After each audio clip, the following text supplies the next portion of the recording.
शम्सा नूर का पुरस्रार सफर। परवान चढ़ता तजस्सुस। शम्सा नूर एक ज़हीन और निडर लड़की थी जो अपने 3 भाइयों माऊस, शहरोज और अहद के साथ एक छोटे से गांव में रहती थी। वो हमेशा मुहिम जोई की शौकीन थी, लेकिन इस बार जो कुछ होने वाला था वो इसकी सोच से भी बढ़कर था। एक दिन जब वो अपने दादा के पुराने कुतुब खाने में बैठी कहानियों की किताबें पढ़ रही थी तो इसे एक जर्द रंग का खत मिला। खत पर गर्द जिमी थी और इस पर बड़े बड़े अल्फाज में लिखा था, ये सफर सिर्फ बहादुरों के लिए है। अगर तुम सच जाना चाहती हो तो रात के 12 बजे पुरानी हवेली के दरवाजे पर आ जाना। पहला कदम, खौफ आ तजस्सुस। शम्सा ने खत अपने भाइयों को दिखाया। माऊस जो सबसे बड़ा था कहने लगा, ये मजाक हो सकता है, हमें नहीं जाना चाहिए।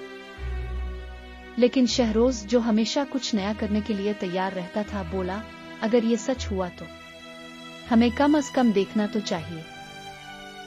अहद जो सबसे छोटा था बोला, मुझे तो डर लग रहा है, लेकिन मैं तुम लोगों के साथ चल लूंगा। रात के 12 बजे चारों बहन भाई पुरानी हवेली के दरवाजे पर पहुंचे। दरवाजा हल्की सी चरचराहट के साथ खुद ब खुद खिल गया। अंदर घुप अंधेरा था और एक मध्यम रोशनी किसी और कमरे से आ रही थी।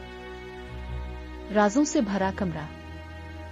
अंदर जाकर उन्हें दीवार पर पुराने नक्शे लगे नजर आए और एक मेज पर एक संदूक रखा था। शम्सा नूर ने हिम्मत करके संदूक खोला तो अंदर एक चमकता हुआ नीला पत्थर रखा था।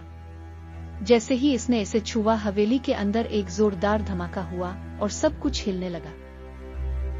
तुम लोग यहाँ क्यों आए हो? एक गहरी आवाज गूंजी।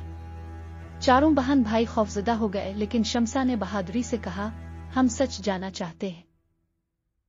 रोशनी और ज्यादा चमकने लगी और अचानक एक बोसीदा लिबास में मलबूस बूढ़ा शख्स सामने आ गया। इसकी आंखों में एक पुरस्रार चमक थी। हकीकत का इंकिशाफ। बूढ़े ने कहा, ये नीला पत्थर तुम्हारी आबाओ अजदाद की निशानी है। इसे छूने वाला हमेशा सच की तलाश में रहता है, लेकिन इसके साथ खतरा भी है। अगर तुम वाकई बहादुर हो तो ये पत्थर ले जाओ और उसके राजों को खोजो। शम्सा नूर और उसके भाइयों ने एक दूसरे की तरफ देखा। उन्हें मालूम था कि ये महज एक रात की मुहिम नहीं थी, ये एक तवील सफर का आगाज था। और यूं शम्सा नूर का पुरस्रार सफर शुरू हो गया।